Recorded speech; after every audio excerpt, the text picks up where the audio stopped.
To you for the first time this season with my man Manny Laura.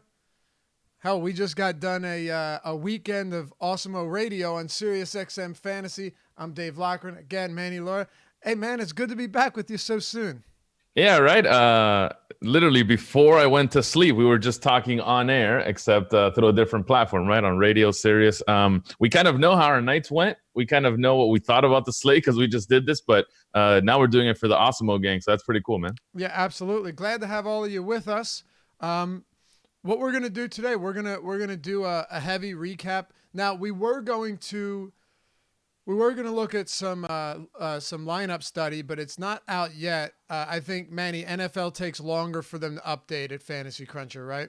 Sure, yeah. So for NFL, it's just we have a much bigger lobby than we do daily in MLB, and we have a late. So it deals with getting the whole slate. Some of the slates are actually not done for Sunday because we still have Monday night games too. So we're not able to do the pool yet, but we will have it all as soon as we can. Yeah.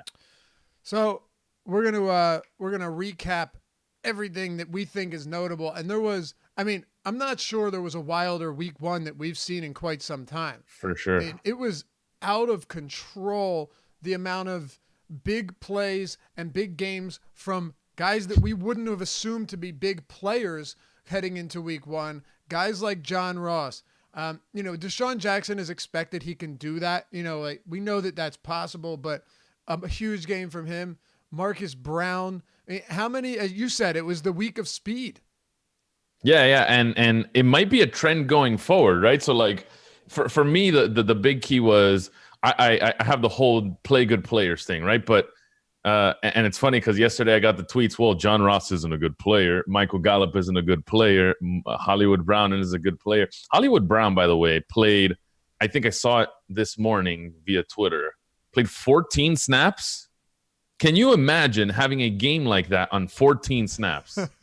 It doesn't make sense. So, like, it's Deshaun Jackson for your Eagles. Like, it's the year of the speedsters. At least it looks like. We've seen Tyreek Hill already do it for a year and a half or whatever it's been. Like, I don't know, man. It feels like the landscape is changing. Teams are prioritizing these guys. And if that's the case, we might see. So yesterday we did the whole optimal lineup thing, remember?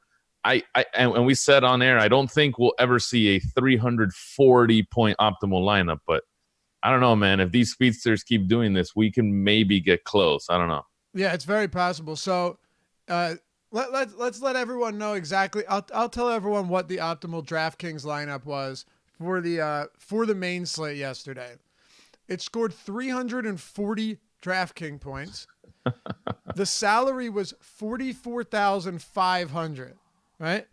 And if you're wondering why, that's because there was one player above 6,000 and two players above 5,000. Lamar Jackson, Christian McCaffrey, Austin Eckler, Sammy Watkins, Deshaun Jackson, John Ross, Evan Ingram, Marcus Brown, and the 49ers, who also had 27. Look, we've seen, it feels like every sport, the totals just keep increasing. Yep. And with football, I think you could make the argument that, quarterbacks are protected more. It's more of an offensive game than it was before. But what we saw yesterday was, I don't know, I don't want to say unprecedented, but when almost all of the top guys are below 5,000, it's really hard to crunch that lineup. Yeah, it's very hard to look at something like that and be like, all right, well, I'm going to do this next week, right? You're not going to put like maximum salary 45,000. Like no one's going to do that. It doesn't make sense. I have this like theory where, and I've talked to my brother about this. We saw it in NBA where, when you play like NBA 2K and you have like create your own team or whatever, like you're playing blacktop or something, the only people you'd pick in that mode is all the 3-point shooters on one team, yep. And you start 3-point shooting. Well, now in real life, in basketball, that's what teams are actually doing because I guess it seemed fake on PS4 or whatever, but that's really how you score more points. The same thing is in Madden to where I'm only picking, like it used to be always Lamar Jackson, Michael Vick, or whoever the fast guys at QB are, get all the speedsters, Deshaun Jackson from the old Eagles, and I don't know, this year, Tyreek, like that's all the guys you want on your team, and you send them deep every time. Like it feels like people are now doing this in real life too, and I think people just want to score 50 or 40 every time they're on the field, and that's what we saw yesterday, man. It's crazy. Yeah, it's like the Warriors and Rockets just said, Yeah. screw this common brand of basketball. We're just going to jack up threes as often as we can and get the most high percentage shots possible. Stop taking mid-range jumpers, and it works. Yeah, for sure. But I think a point that you made is important. That's why we're doing this Monday show. That if Marquise Brown, and I'm looking for snap counts, none of the sites that I've looked at are updated yet, but if he did in fact play only like 14 snaps, that's one of those examples where you really don't want to overreact to his game. Yeah, for sure. I think there are a few guys that you don't want to overreact, right? Like all this 152 touchdown talk, or Lamar Jackson's game, or however you want to look at it. I mean, some of it is unsustainable, right? Like especially the whole 15 snaps for Hollywood Brown, like that is obviously unsustainable. Like there's so many, like are we just going to say the Dolphins are going to be that bad and that's what's going to happen every week? Are we just going to say Deshaun Jackson is going to catch 150 and 2 TDs every week? Are we going to say that in Seattle, John Brown or John Ross is actually that good and he's going to 150 and 2 TDs every day? Obviously no, but is the upside there? Clearly, and we saw that yesterday. Yeah, I think yesterday's slate also gave us some insight into which teams are going to be really, really bad. Yeah. Dolphins. Yeah. Well, did you hear the reports coming out? I heard that. Yeah, Miami, that immediately after the game, several Miami Dolphin players had reportedly requested trades and not because they lost so bad, but because they're convinced that the Dolphins organization is tanking, Manny. And I mean, and when as fans, you like that, right? As fans, you like that, but I don't know. You said what? As a fan, you love that, right? Because I don't want to try and win. Well, you said it on Sirius 2 weeks ago with the Laramie Tunsil trade. You're like, look, they're going to intentionally play as bad as possible. They're going to load up on picks. Like, what's Tunsil going to do for them this year? Nothing. But this team's going to be really, really bad. And Lamar Jackson, look, was phenomenal. But if you go back and look at some of these opportunities he had, the same with Dak Prescott against New York. I take nothing away from him, but Randall Cobb was open up the seam. There wasn't a defender within 30 yards of him.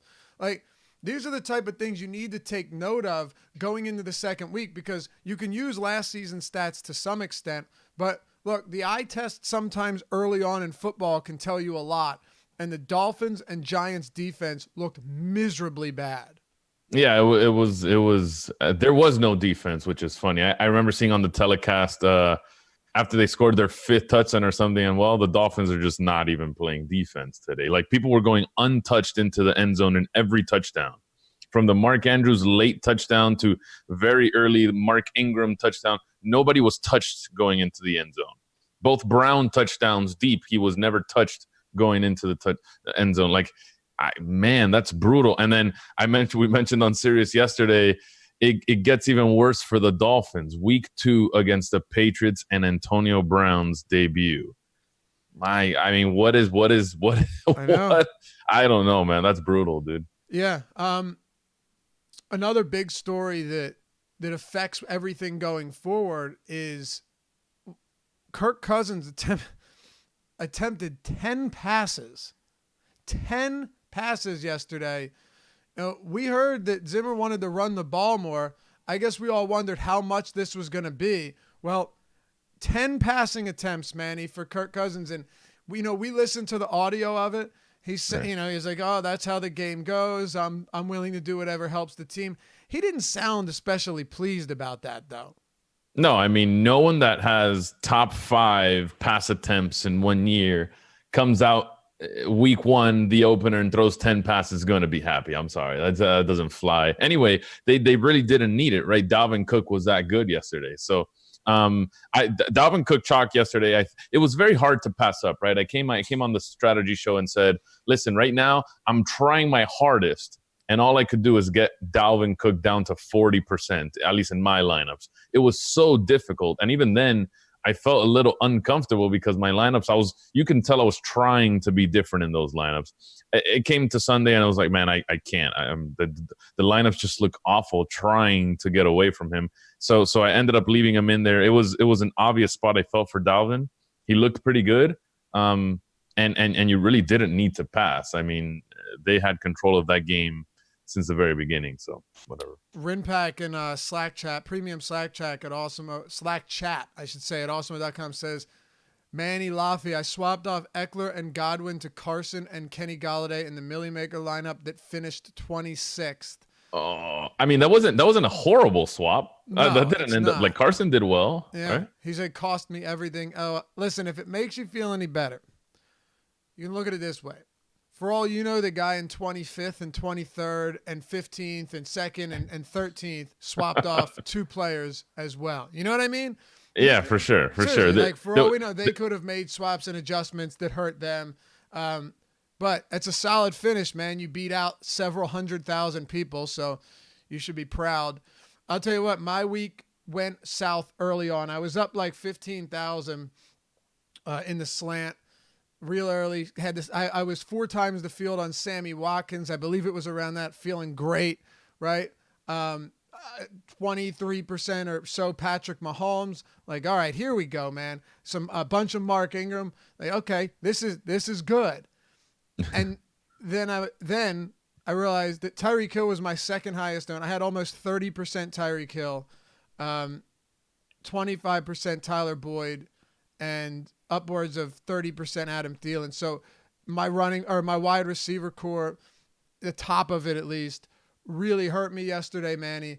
And I also had a bunch of Fournette, Nick Chubb, and Curry and Johnson. So look, I look back on the lineups, and one mistake I think I made is you and I want to get into this. We talk about, good chalk and bad chalk. One guy whose ownership was coming down that I got more than I should have, I think, is Curry and Johnson, because how often do you and I talk about, like, yeah, the guy's getting hyped, but he hasn't really proven anything yet. Right. And I think that was the case with Curry. And so things could have gone better, but the Tyreek Hill injury was pretty brutal in the same game that Foles went down. Yeah, I'm right there with you. I had a ton of and mine was even worse. I had a ton of Tyreek and absolutely zero Sammy Watkins, right? Oh, so God. I made that bold move, and as I saw him, the very first play, that very first catch, I'm like, oh, it's going to be one of those days, right? Is that not the worst feeling, though? Like the Ebron last year when he had 2 touchdowns in like the first 5 minutes and I had 0%. Like, all right, it's day's the over. worst Like, you wait an entire week. Well, we waited an entire offseason for weeks. Every single only week. For them, only for them to Sammy Watkins, just the very first 3 minutes. I'm just like, man, why, dude? And next time they get the ball again, Sammy Watkins again, I'm like, man, it's going to be one of those days, dude. Literally 0 currently winnings. And that's like the worst feeling.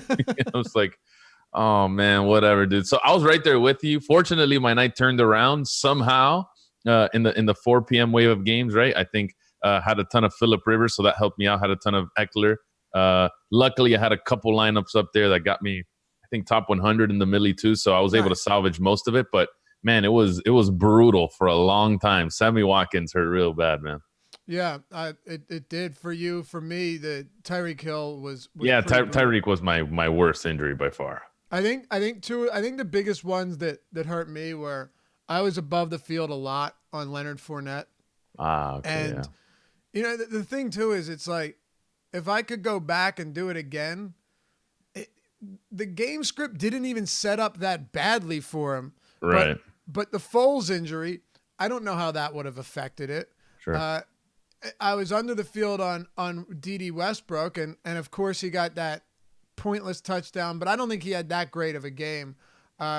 But just all in all, having a lot of Thielen, Tyreek Hill, and Tyler Boyd combined with Fournette, Chubb, and Curry and Johnson isn't necessarily a recipe for success.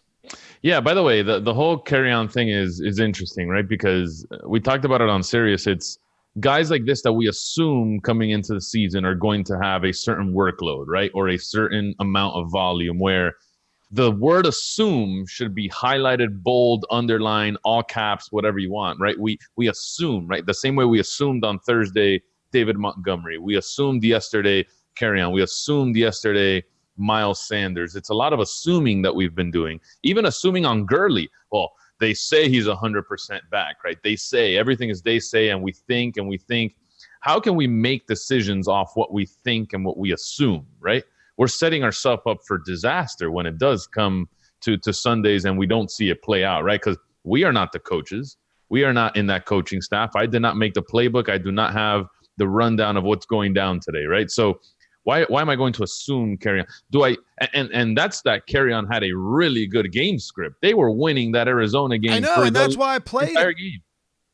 Yeah. It's we were talking about it on air. Kyler Murray looked horrible for the first 3 quarters and a half. Terrible. And Kerryon still couldn't do anything. It's just like, man, I don't know. The volume was a little suspect too. CJ Anderson is finding a way to get on the field somehow. I don't get it, but it's stuff that we definitely need to take into account going into week 2. You know, one of the big things, and you have your stream where you talk about this a lot. One of the big things is not overreacting from week to week from DFS perspectives. Like, for example, next week, loading up on Lamar Jackson team stacks, right? What do you think there was a key to winning yesterday? Do you think it was more of a fluky week? And in all seriousness, I'm not making any excuses for anybody who had a good or bad week. Just trying to get a general feel for how you think the slate went and if it was one of the more normal ones in terms of production across the board. Yeah, so obviously the top 1% of the 1% that played, John Ross and Hollywood Brown in the same lineup, that I think is just dumb. And it's probably luck. I don't know. Like, it's so unsustainable, right? You do that over the course of 17 weeks, and this is probably your biggest win of the season, right? And hopefully it was first place somewhere, but that probably isn't the right way to do it. How I analyze maybe week 1 is, I think people should have had a decent week, right? I mean, it depends how bad Tyreek hurt you, because he hurt me pretty bad. Even then, I think you could still have made one mistake, maybe 2, and still got away with at least a break-even day, right? So even if you didn't have the John Rosses, the Hollywood Browns, the Trevor McLaurins of the Reds, like if you didn't have Terry McLaurin, even if you didn't have any of those speedsters, I think you still could have had a decent day, at least break even or something. It comes down to just how well you built your lineups yesterday. If you could avoided mistakes, I think there were obvious ones, and I think if you were able to bypass those, you should have had an okay day, even if you didn't have any of the top performers, the 1% of the 1%. So even then, like, those guys were less than 1% owned, all of them, right? Yeah. Like, Brown, John Ross, most of those guys were completely unowned. Yeah, we're completely unknown, so it didn't hurt too bad, really. No. What hurt me was going with the mid-range running backs, not just going like super overweight on Dalvin Cook. I think that was the issue. And if you weren't maybe 60, maybe even 70% Dalvin Cook, I think that might have hurt you. That would have led you to play more Fournette, which I think, and more Chubb and more Kerryon Johnson, exactly, and Kerryon Johnson, maybe even a little Nick Chubb too. I had a bunch of Nick Chubb in there. Yeah, didn't do anything either. So I thought that tier was really strong, analyzing the slate. And if you didn't go overweight on Dalvin, that you got a lot of those guys that kind of hurt you. Yeah. Yep. And a big thing too is looking back on it, I always try and see what mistakes I've made. Sure. Like, I thought the Titans would be competitive, right? But I didn't think Mayfield and the Browns would be that bad. Like, they were what? Yeah. What were they? Touchdown favorites at home? Yep. 5-point favorites at home. The game script should have favored Nick Chubb, but Baker Mayfield's throwing interceptions the entire time. Nick Foles' injury, it's hard to say how much that affected him because that young rookie backup, what was his name? Came in. Minshew. Gardner Minshew. Yes, thank you. Came in and was actually pretty efficient, right. they moved the ball. So 25 of 27. That's impressive. Yeah, very. I think at one point he was 13 for 13. Yep. So it's hard to say how much that influences everything. Leonard Fournette not being involved as much as a pass catcher. And, he did receive one later in the third quarter and fumbled. And then I don't think they went back to him as a receiver the rest of the game. And then, like you mentioned, Kerryon Johnson, this is where I think This is where I think I probably made a mistake here. With Nick Chubb, I can accept that the Browns just looked way worse than I ever could have anticipated. With Kerryon Johnson, it's just kind of, why even bother assuming that he's going to get this workload and he's going to do this and he's going to do this when Dalvin Cook, we pretty much know, was going to do that. If right. You know what I mean? And it's unfortunate because, like you said, the game script was unbelievably favorable for running backs in that game. Like, incredibly favorable. You couldn't have asked for a better game script, a better flow of that game for someone like Johnson. Yeah, no, for sure. They were winning the entire game. If it wasn't for that last second drive by these guys to tie it, I mean, Kerryon Johnson should have had 25 carries or something, dude. I don't understand. And in the YouTube chat, they mentioned pretty solid points, right? All the vultures that happened for Gurley. Hilliard even got one over Chubb in that game too. So like, there's stuff that could have gone some of these running backs' way, right? I totally get that, but look at that too, right? Going into week 2, I'm not going to say, well, I'm not going to play Kerryon at all, right? I'm not going to play Nick Chubb at all or Leonard Fournette at all because, you know, stuff could have gone their way too. Game scripts change. It's not always that they're behind by a ton or in front and don't get the carries or whatever it is. So you take it for what it's worth. It's part of the variance in NFL, right? But don't shy away from them. I think what have you done for me lately is real in NFL, right? You see it one week, oh, Kerryon Johnson bit me, dude. I'm never going to play him again. Don't really say that. Don't really do that. It's fine to be mad and say that, right? I'll say it all the time. This guy's dead to me. But next week I'm playing him 50%. Yep. No, you're right. But keep in mind, I'm not even speaking specifically to Johnson. I'm talking to someone in terms of Johnson's talent and role on the team. Oh, yeah. Meaning if you have, and this is me just analyzing what I think is a mistake that I made yesterday. Sure. Analyzing, say, like Kerryon Johnson compared to Dalvin Cook, or, you know, there's so many different ones that you could make a case for at almost every position, right? Like, right. Oh, well, this guy has a ceiling, but as you mention all the time, you like to have someone that at least has some semblance of a floor. Right. Now, that's why I had Thielen and Hill and Boyd. Dude, usually, especially with, you know, AJ Green out, these type of guys are viable. I didn't anticipate 12 targets for John Ross. I'll admit that. Sure. And I didn't anticipate 10 pass attempts for Cousins. So, you know, you look back on it and you figure it out and you see what happened and if it was or wasn't on you. What were your wide receiver exposures looking like yesterday? You don't have to go down the list, but who are your highest owned options? Yeah, so I had D.D. Westbrook. I think I got bailed out with that Minshew touchdown there at the end as part of my value guys. I wasn't really on Curtis Samuel. I didn't buy into that hype train or anything. I had a lot of Tyler Boyd. And most of the guys I wanted at the top, I want some sort of floor, which you just mentioned. We did get those floors, right? They had bad games, technically. But we did get, you know, a decent amount of yards and catches for Boyd, even though he didn't really get in, right? D.D. Westbrook had the floor of his late touchdown or whatever. I mean, exceptional route runner. So we got their worst case scenarios, and that's exactly why I play them, right? Because they still have the upside to have, you know, 102 touchdowns. So it didn't play out that way. And then I did go, if on my non-Dalvin teams, I did have a bunch of Thielen and Diggs, which were also up there just in case Dalvin didn't work out and, you know, Cousins threw more than 10 passes.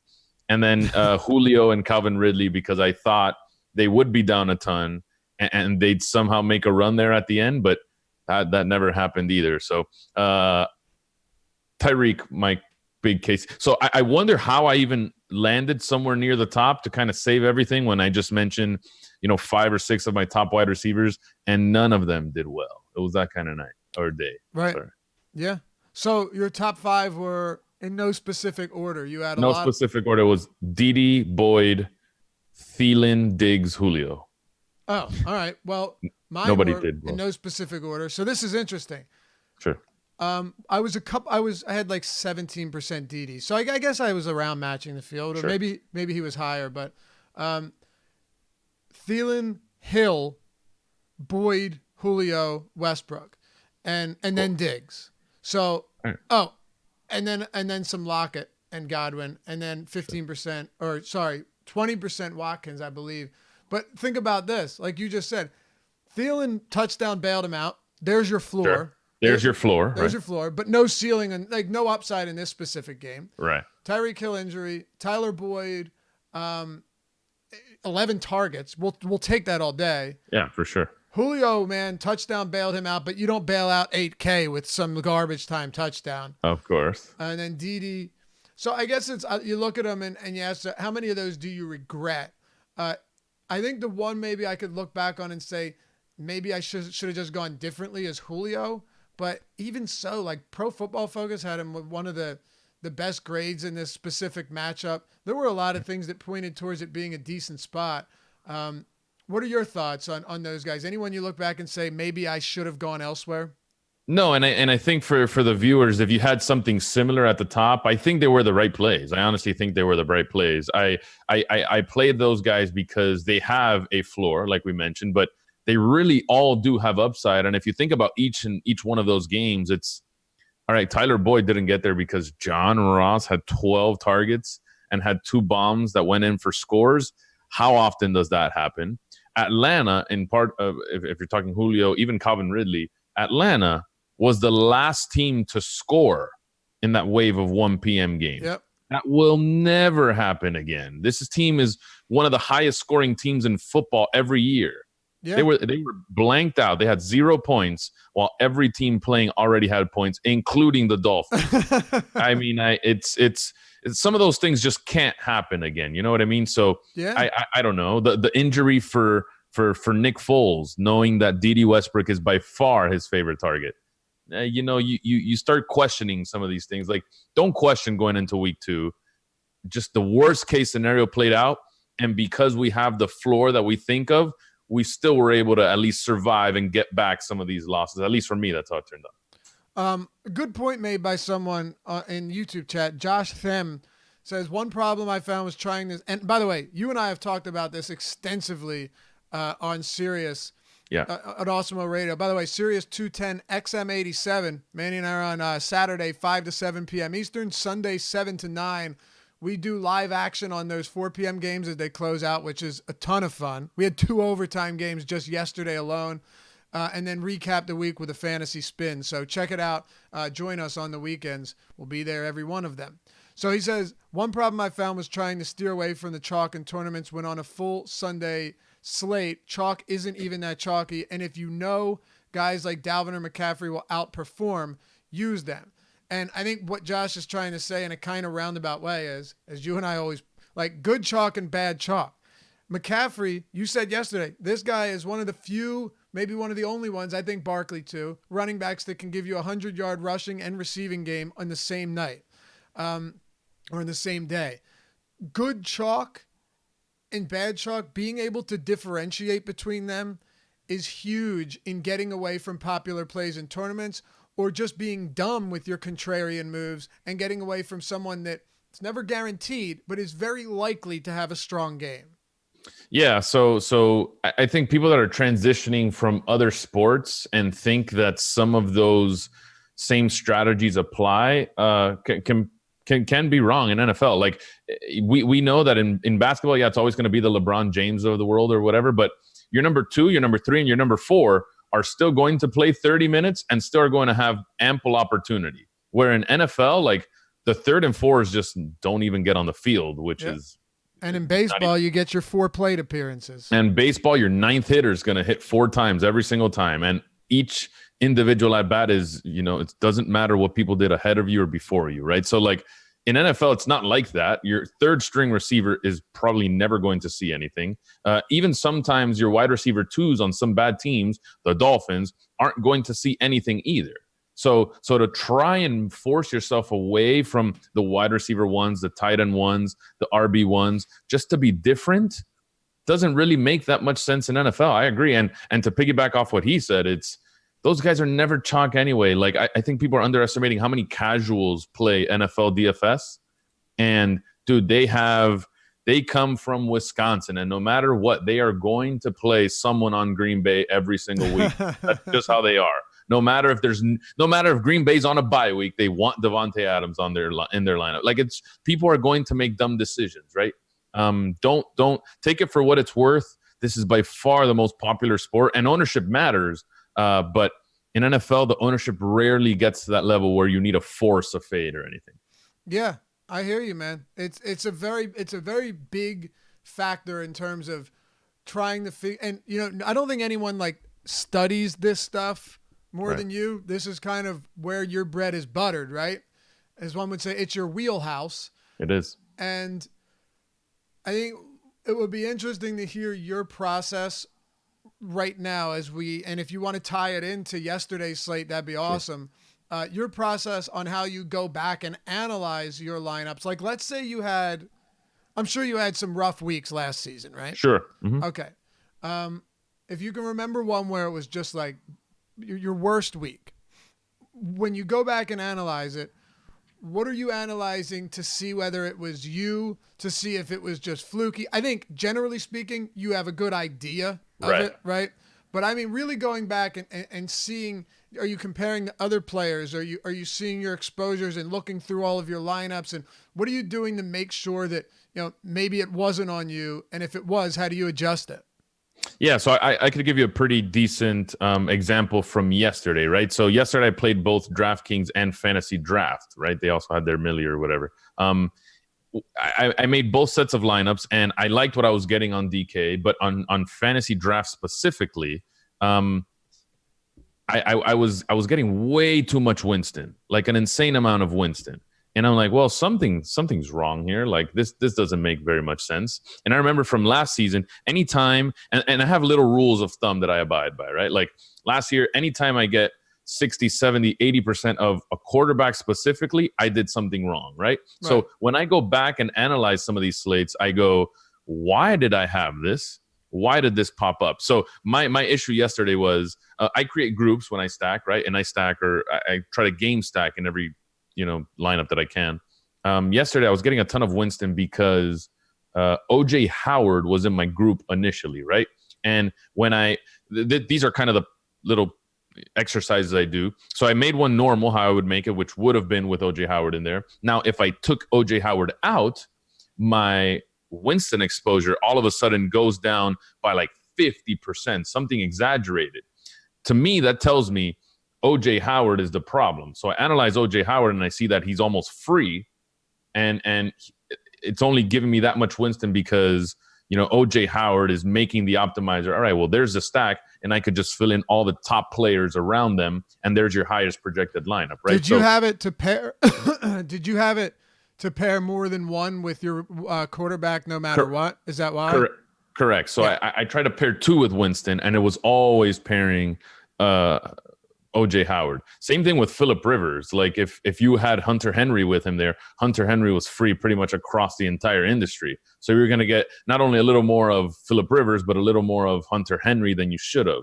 And those are the type of mistakes that I think if you don't have enough time to go back and review some of the lineups before you input them, you kind of skip on and you don't see. An optimizer is just giving you the best projected lineup with your settings inputted in there, right?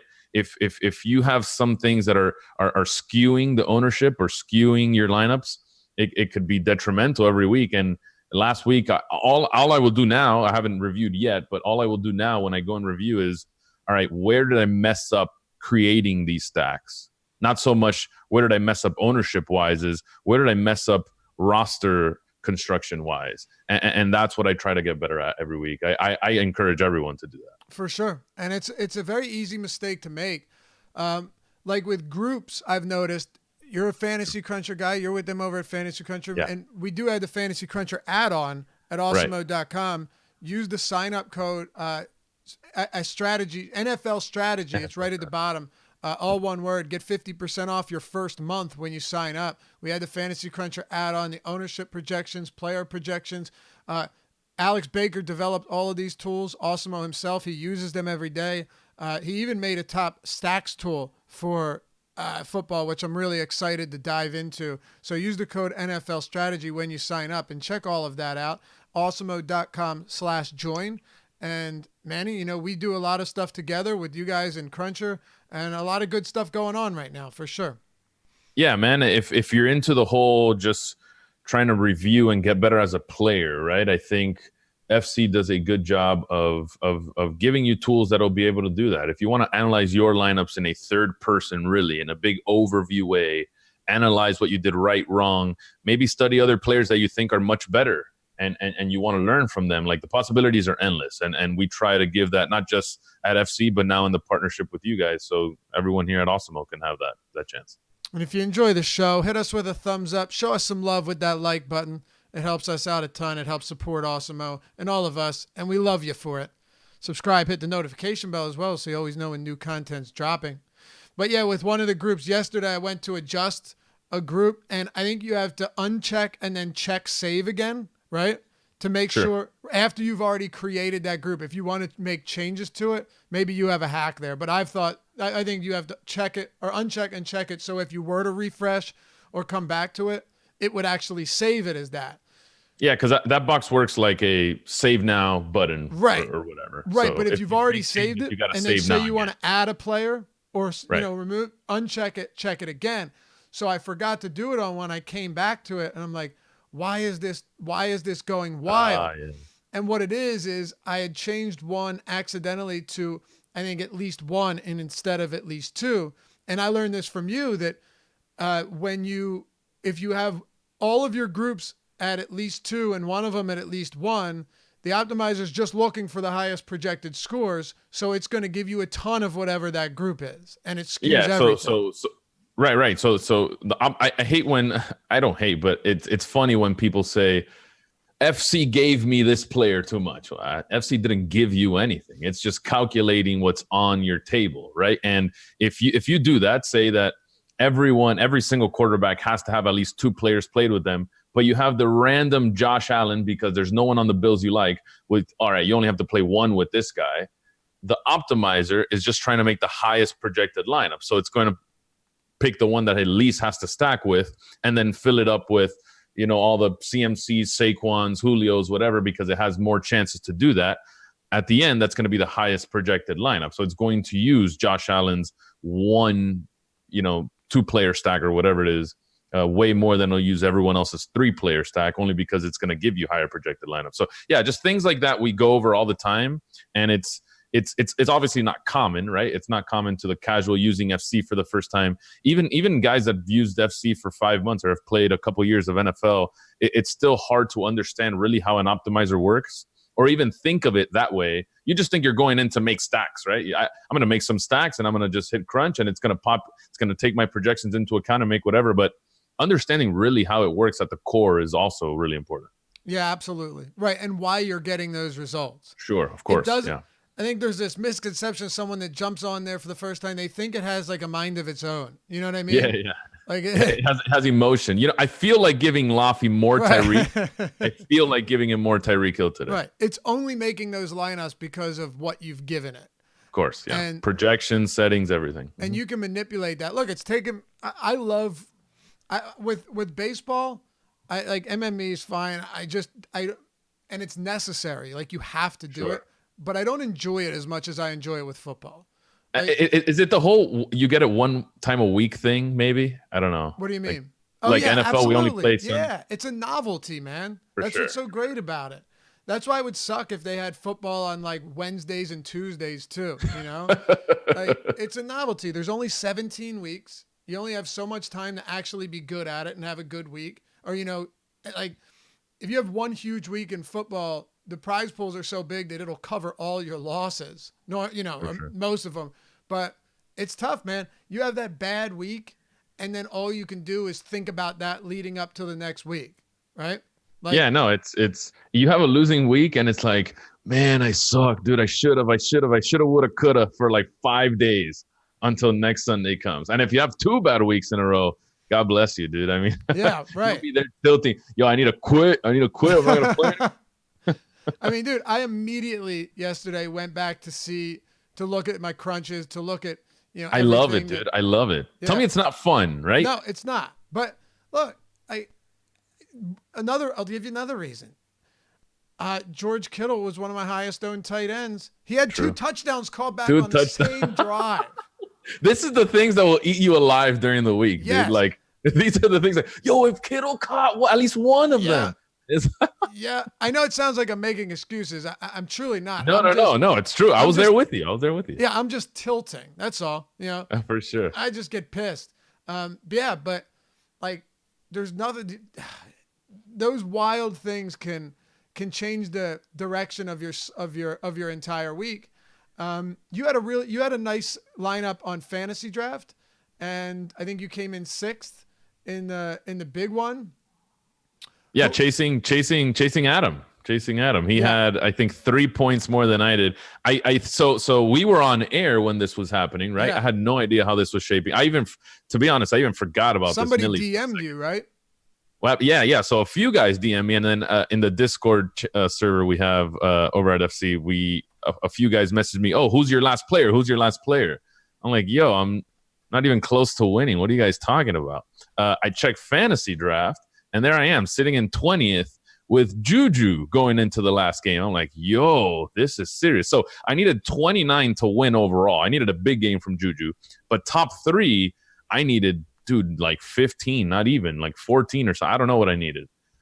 Yeah. Of course, because of the way I run, Juju doesn't see anything, nothing. I think he had like 1 point at halftime and a couple garbage time catches.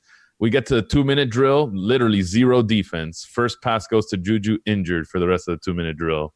I couldn't get anything from Juju. It was, I don't know, man. You get immune to these after so many, but this one wasn't nearly as bad. I wasn't projected to win this one, so I feel okay about it.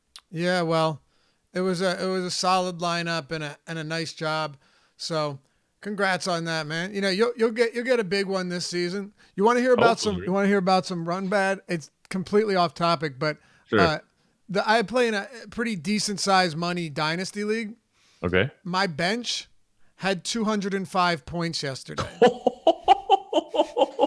How's that even possible? You had all the speedsters in your bench. Dude, for sure. Phillip Rivers, Derrick Henry, Marquise Brown, T.Y. Hilton, Sammy Watkins, Austin Hooper.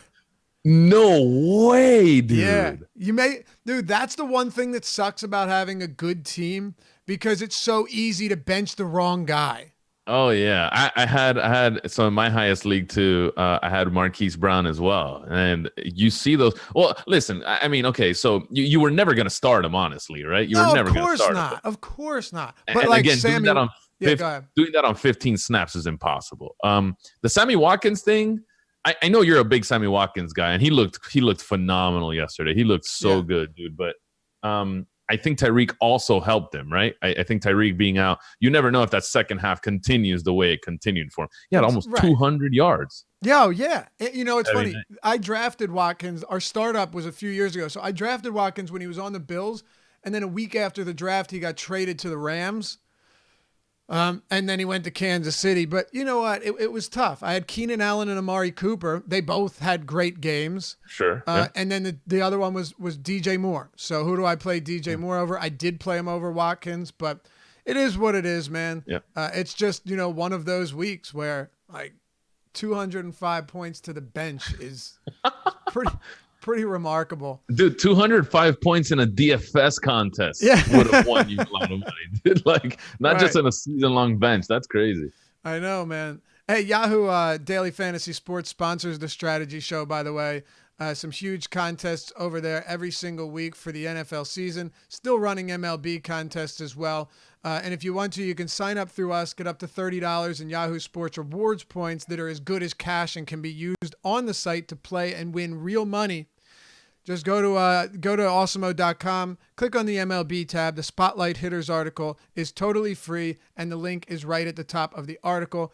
Use that, sign up using Awesemo, AWESEMO, get $30 in Yahoo Sports rewards points, and get ready. Another $1 million baller coming up this week. Manny, they've changed it to 150 max on the $1 million baller. Yeah, I saw that. I was going to comment on that. Kudos to Yahoo for running that week 1 and then running it week 2. Pretty ballsy, but I guess now they realize 150 is pretty good. My problem is how on earth is anyone going to make 150 lineups for this thing? You have to start today. Yeah. I don't know. You have to start today to be able to finish under 50 by hand. Right. And by the time if we get news, say like on Saturday or Sunday or something, good luck. You're not editing all of those. I promise you. I mean, that's so difficult. Yes, sir. All right. Well, let's move on here and just take a look at a few things from yesterday that we haven't discussed yet. Yeah. A good amount of blowouts, a lot of bad games, and then also some competitive games as well. Did anything stand out to you in terms of, wow, I really did, other than Lamar Jackson, was there anything that you look at from week one to parlay into week two as I didn't see that happening, and now I need to kind of adjust my thinking on this player or this team? It's more a position in general, right? So kind of how I look at DFS is always in correlation terms. I want to see who can be paired with who, where the upside can come from.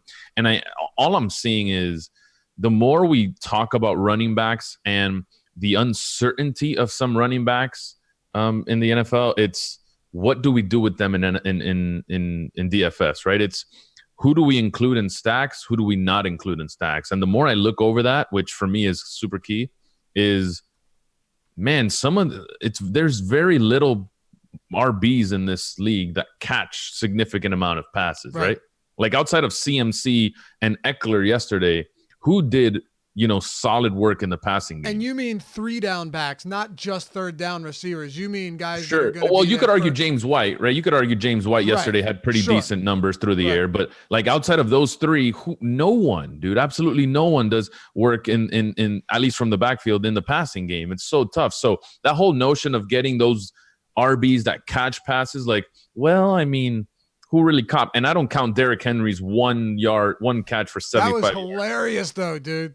I do not count that as a good PPR back. He's not, right? No. So for me, it's like, damn, what are we doing? Tariq Cohen, maybe, but that's because he's actually playing receiver, not running back.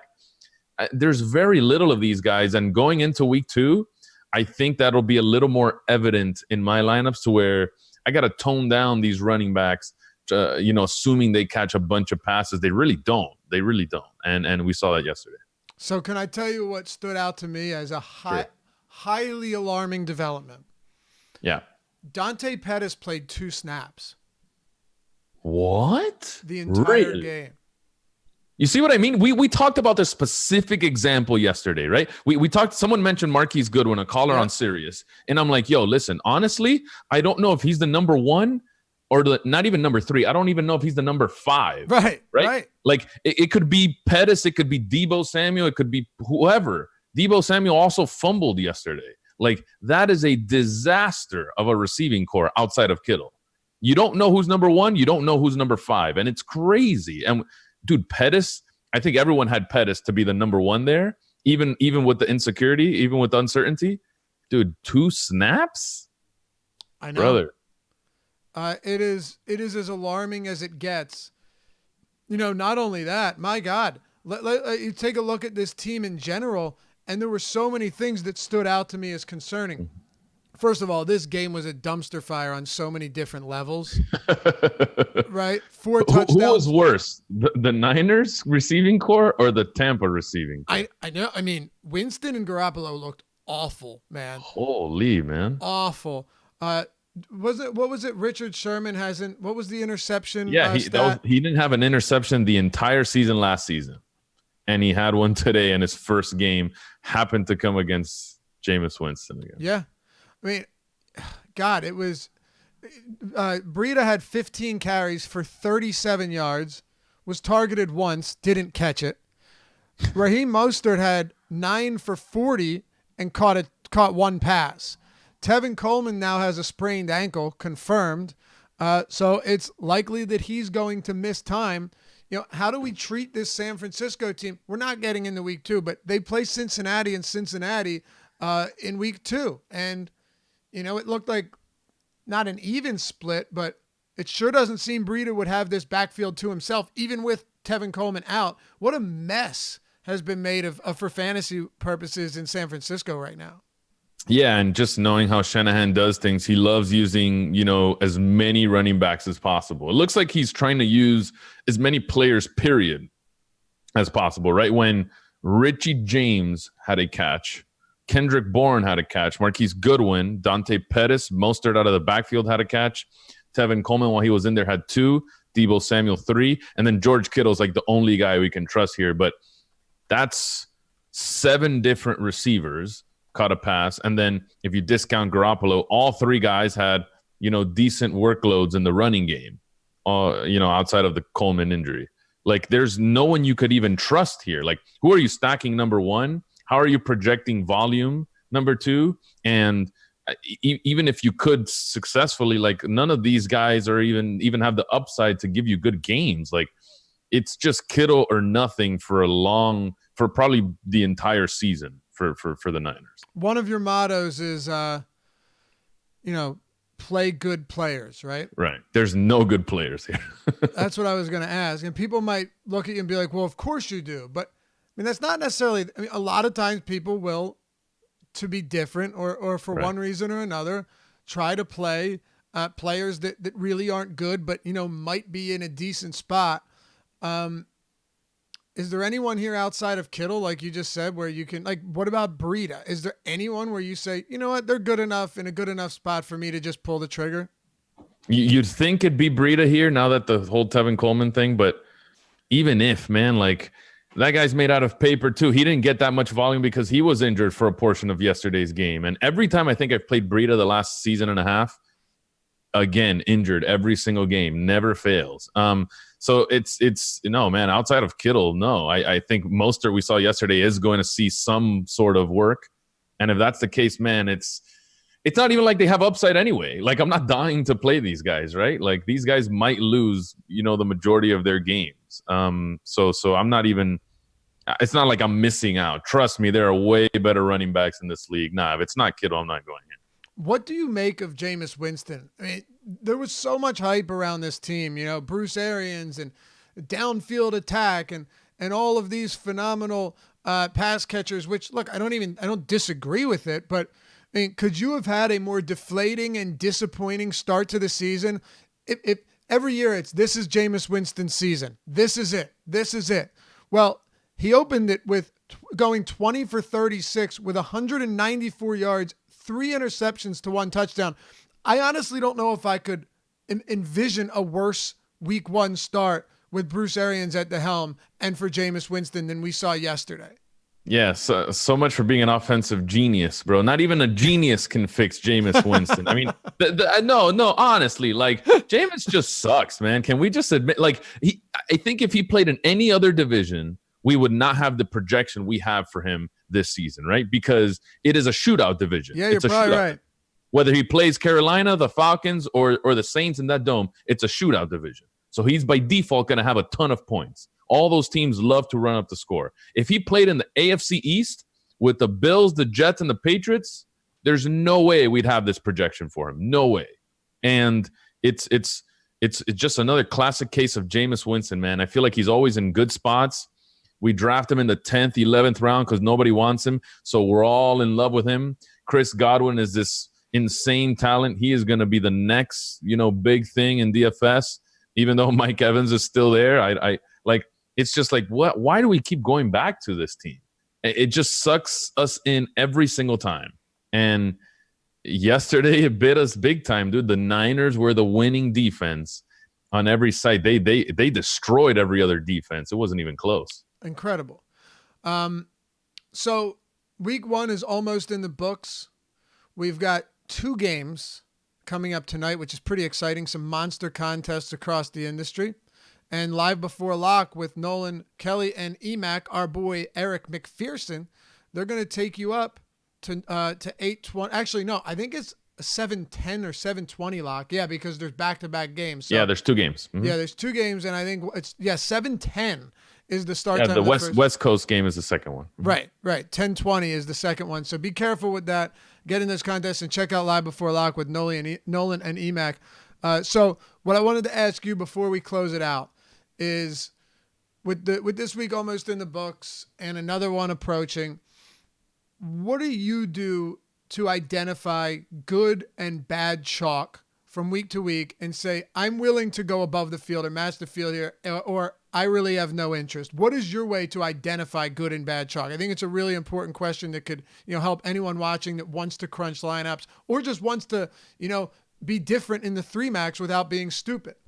Yeah, for sure. And this is such a good question. So I have this little exercise I do. I kind of briefly mentioned it over, but I do this with every player at the top. Like, for example, and I'll give you 2 examples from yesterday. I had Dalvin Cook a ton yesterday, right? How I do this is I crunch how I would normally. And everyone, for the most part, is already stacking in some way, shape, or form. So assume that the field stacks, right? I do my crunches normally, and I get a ton of Dalvin Cook, right? I also see that Dalvin Cook's going to be chalk. How I identify if that's going to be good chalk or not is I eliminate Dalvin Cook from everything, stacks, little correlation things that I do. I eliminate from everything, just leave him in the pool like a normal player. If I still get a ton of Dalvin Cook, that is some pretty darn good chalk. If even without the correlation, he's still in there. In the case of Curtis Samuel, for me, I saw he was chalk yesterday, and it's like, well, if I take him off all my correlation stuff and still leave him in the pool like I did Dalvin, I barely get any Curtis Samuel. To me, all that leads. So you mean if you take him out of your groups, but leave him in the pool? Yeah, groups, whether it's, basic stack rules, limits, whatever it is that you use. If I take him specifically out, not with my cam lineups, and he all of a sudden drops to 5% of my lineups, all that tells me is, bro, that is a pure value play. That is a salary relief play. It's no true upside that needs to be in your lineup. And I adjust accordingly that way. There's a ton of outliers like that on a given slate that people just forego, don't see, and will just blindly play, and they see that they're going to be owned and say, all right, so it's a fine play, when in reality, those salary relief plays, quote unquote, to give you some cushion, I need the upside. I don't really need the salary savings, right? I need you to get me 25 points. If you can't get me that, you shouldn't be in my lineups. I hear you. It's a great explanation, man. It's fun hanging out with you. We'll do it again next Monday. For sure, dude. Thank you for having me as always. And our serious shows, man. Go catch our serious shows. And where else can they find you?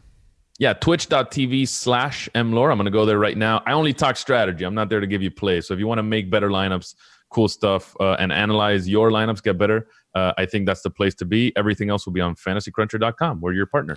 Awesome. And remember, awesemo.com/join to sign up. Get 50% off your first month with the sign up code NFL Strategy.